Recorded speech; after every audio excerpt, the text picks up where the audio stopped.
E eu quero dizer a você, meu amigo, nesta tarde, que Deus criou o homem perfeito. Segundo diz a palavra de Deus em Eclesiastes capítulo 7, que Deus criou o homem reto, que Deus criou o homem perfeito, segundo a sua imagem e semelhança, e colocou ele num jardim que Deus fez para que o homem ali pudesse viver. Deus dá uma ordem para o homem: de toda árvore que você encontrar neste jardim será para a tua sobrevivência, mas há uma árvore no meio do jardim. Desta árvore tu não poderás tomar o fruto e comer dele, porque no dia que tu me desobedeceres, tu morrerás. E a Bíblia nos diz que, infelizmente, Adão, juntamente com a sua mulher Eva, dão ouvido ao inimigo das nossas almas, que a Bíblia traz vários nomes, como Satanás, diabos, dragão, serpente.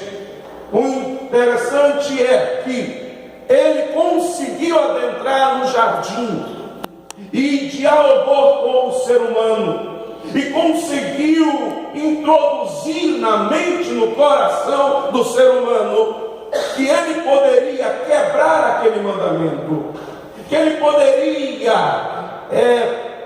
fazer contrário àquilo que Deus tinha mandado, e que nada iria acontecer a ele. O inimigo diz ao homem, dizendo: se tu comeres deste fruto, tu não vai morrer. Deus não quer que você coma deste fruto, porque no dia que tu comer deste fruto, tu vai ser igual a ele.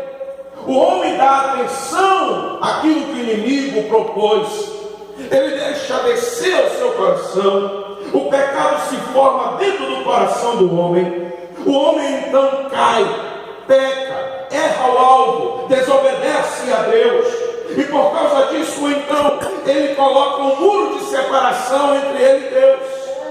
Deus é santo, Deus é justo, Deus não compactua com o pecado. E a Bíblia Sagrada nos revela que todos nós somos descendentes de Adão.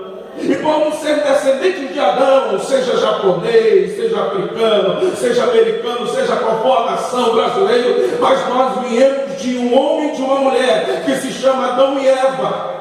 E disso toda a humanidade então herda deste casal a herança do pecado. O pecado faz divisão, separação do homem para com Deus. O pecado faz com que o homem não obedeça a Deus.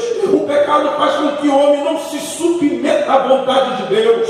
O pecado faz com que o homem procure os prazeres que venham satisfazer a sua carne, aquilo que venha a preencher os seus apetites estes que estão apenas relacionados com a vida nesta terra. Faz com que o homem não se preocupe com o futuro, faz com que o homem não se preocupe com a próxima vida, apenas querendo satisfazer o que o seu corpo, o que o seu organismo precisa e necessita para este momento. Diante disso, o inimigo então apresenta vários caminhos esses que levam o homem a desobedecer a Deus, caminho esses que levam o homem a afrontar a santidade de Deus. Então, meu amigo, nesta tarde, sabe por que a igreja diz isso para você? Ei, Jesus Cristo te ama e quer te salvar. Salvar do que, pastor? Você precisa arrepender dos seus pecados, aceitar a Jesus como o único suficiente Salvador da sua vida, porque a Bíblia Sagrada diz que existem dois caminhos: um que leva para o céu, para estar eternamente com o Senhor Deus, e outro que leva para um lugar de tormento, de choro, tristeza. E este lugar não foi feito para o homem, mas enquanto o homem estiver nesta terra e não se sujeitar à vontade de Deus, o pecado terá domínio sobre as suas emoções, o pecado terá domínio sobre o seu corpo, o pecado terá domínio sobre os seus pensamentos, o pecado terá domínio sobre as suas atitudes. E é necessário o homem reconhecer que precisa de Jesus, arrepender-se dos seus pecados e aceitá-lo como único e suficiente Salvador da sua vida. Você veio esta tarde atrás de uma sacola de verdura.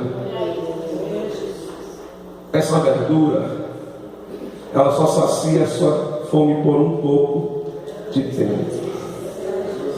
poucas horas, mas ela não vai poder saciar a sede e a fome da sua alma.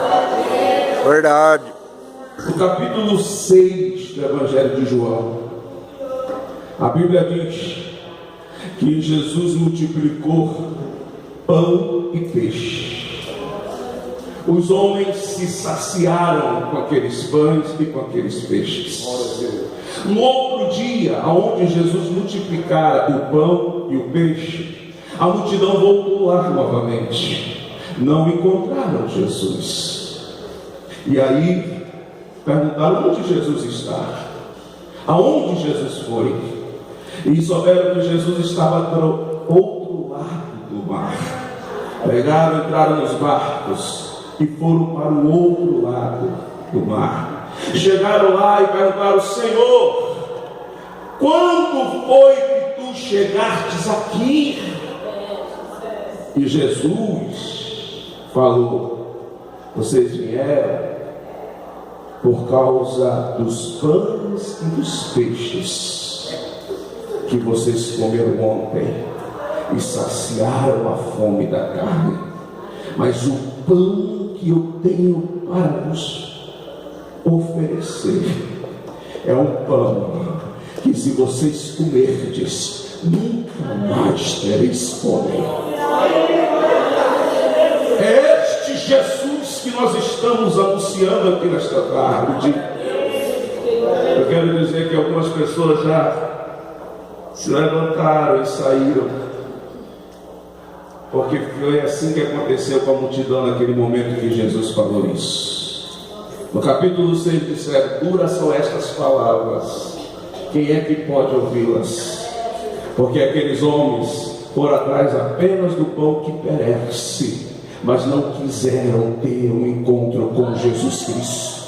Verdade, Deus. Se queriam apenas suprir a sua necessidade momentânea, para o agora, para o momento, para saciar apenas a fome do corpo, mas a alma está sedenta, a alma está faminta. Eu quero dizer para você nesta tarde, amigo, que o pecado, ele entra, ele engana, e ele acha, e você imagina que isso está saciando o vazio que é dentro da sua alma, mas nesta tarde há um que pode saciar esta tristeza, este vazio que é dentro da tua alma, e ele se chama Jesus Cristo, Filho de Deus.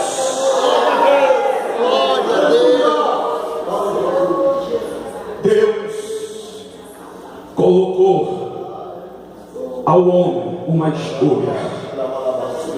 Este moço, ele chega até Jesus e pergunta: Senhor, o que eu hei de fazer para herdar a vida eterna?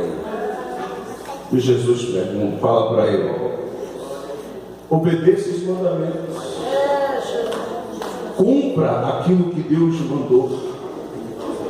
E é interessante que o primeiro mandamento, Jesus não fala, ele deixa por último. Aí Jesus começa a discorrer os mandamentos dizendo: não matarás, não adulterarás, não furtarás, não mentirás, honra teu pai e a tua mãe, ama o teu próximo como a ti mesmo. E ele responde: tudo isso eu tenho feito desde a minha tenra mocidade. Diz a Bíblia que Jesus o amou, e ele fala para este moço, respondendo a próxima pergunta dele, porque este moço ficou feliz. Quero dizer a você, meu amigo, que muitas pessoas se enganam com a religiosidade. Nasce dentro de uma família religiosa, acompanha os pais para uma igreja e se torna religioso, mas não se arrepende dos seus pecados. Vai à igreja, bebe, mente, adultera, se prostitui, rouba, faz tudo aquilo que a palavra de Deus condena. Pratica pratica a idolatria, dando honra a imagens de pedra, de madeira, que não tem poder para salvar, sendo que a Bíblia Sagrada diz que toda adoração deve ser dada àquele que está sentado em um alto e sublime, que se chama Deus, e não há outro como Ele. Aí vai uma igreja, independente da placa, participa de uma reunião, já cumpri o meu trabalho com Deus. E não é isso que a Bíblia nos ensina. É necessário o homem arrepender-se. É necessário o homem permitir Deus mudar a sua vida. Ei, eu estou falando essa palavra nesta tarde, não é para insultar você, mas eu quero mexer com você nesta tarde, porque há uma alma aí dentro que é valiosa.